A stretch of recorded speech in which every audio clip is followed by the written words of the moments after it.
Nous avons une partie A qui est définie comme l'ensemble des éléments d'une suite UN, UN étant défini par 2 puissance n si n est pair et 2 puissance moins n si n est impair. Alors plaçons les premiers éléments. Pour n égale 0, on obtient 2 puissance 0, c'est-à-dire 1. Pour n égale 1, on obtient 2 puissance moins 1, c'est-à-dire 1 demi. Pour n égale 2, on repasse dans le cas pair, on obtient 4. Pour n égale 3, on obtient 2 puissance moins 3, c'est-à-dire 1 huitième.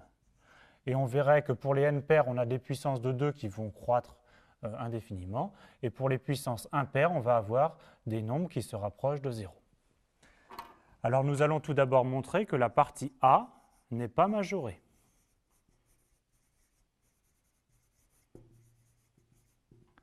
En effet,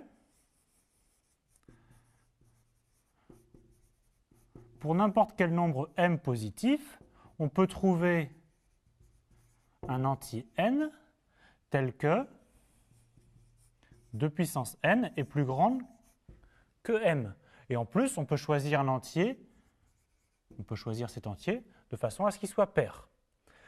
Donc ça prouve que la partie A n'a pas de majorant parce que ce nombre-là, qui est bien de la forme un parce que n est pair, est bien plus grand que toute borne possible. Donc en particulier, la partie A n'est pas majorée et donc la partie A n'a pas de borne supérieure.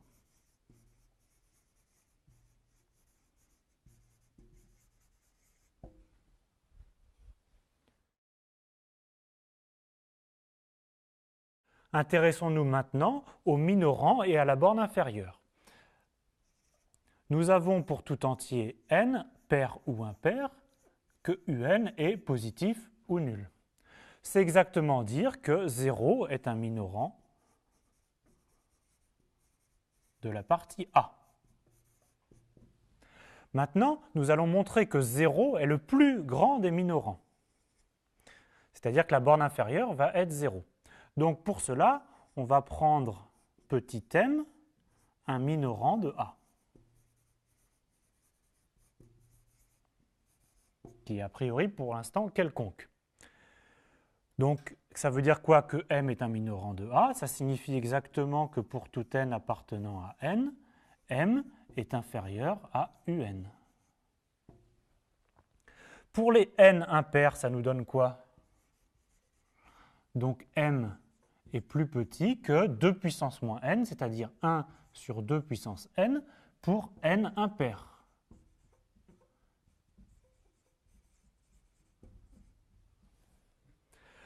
Maintenant, 1 sur 2 puissance n avec n impair, quand on fait tendre n vers l'infini, en n restant impair, ça tend vers 0. Donc, cela prouve que, à la limite, m il doit être négatif ou nul. Qu'est-ce qu'on a démontré?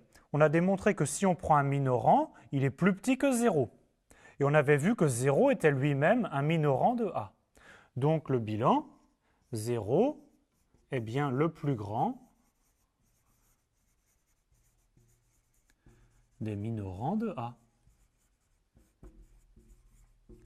Mais le plus grand des minorants de A, c'est exactement la définition de la borne inférieure. Et donc on a bien montré que l'inf de A est 0.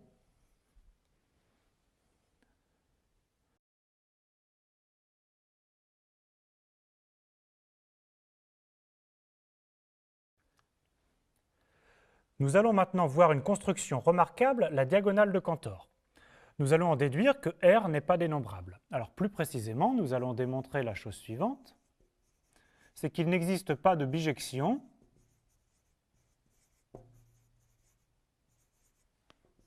entre les entiers naturels, n, et l'ensemble des réels compris entre 0 et 1. Donc ça veut dire, une reformulation de cette chose-là, qu'on ne peut pas numéroter les réels compris entre 0 et 1. Alors la démonstration va se faire par l'absurde. Donc on suppose que l'on a numéroté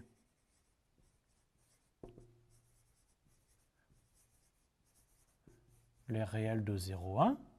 On suppose qu'on les a tous numérotés et on les appelle x1, x2, x3, etc. Donc on a une numérotation indicée par des entiers naturels. Nous allons maintenant construire un nouveau réel à partir de ces xn. Alors pour construire ceci, on s'intéresse à la diagonale. Alors qu'est-ce que c'est la diagonale? C'est la première décimale du premier réel, la deuxième décimale du deuxième réel, la troisième décimale du troisième réel. À partir de cette diagonale, on construit un nouveau réel. Donc on construit un nouveau réel x. Alors on veut qu'il soit compris entre 0 et 1, donc il va commencer par 0, quelque chose. Et alors qu'est-ce qu'on met comme première décimale? Comme première décimale, ici, si le nombre est différent de 1, on met 1. Donc ici c'est 2, c'est bien différent de 1, on met 1. Ici, la deuxième décimale, le nombre est bien différent de 1, on met 1 également. La troisième décimale, elle vaut 1, et donc on va changer la décimale, on va mettre 2. Et etc. pour les autres décimales. La quatrième décimale vaut 1, donc on met 2. La cinquième décimale est différente de 1, donc on met 1.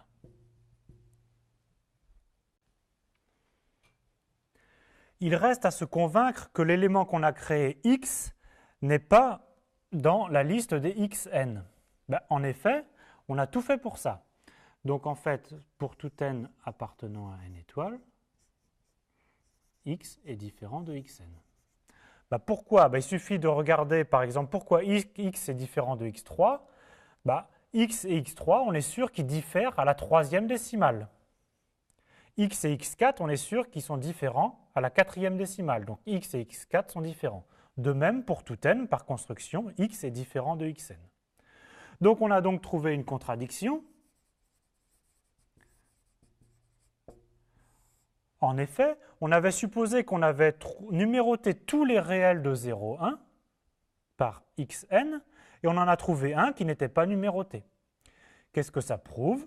Ça prouve qu'on ne peut pas numéroter tous les réels de 0, 1. Autrement dit, l'intervalle 0, 1 n'est pas dénombrable.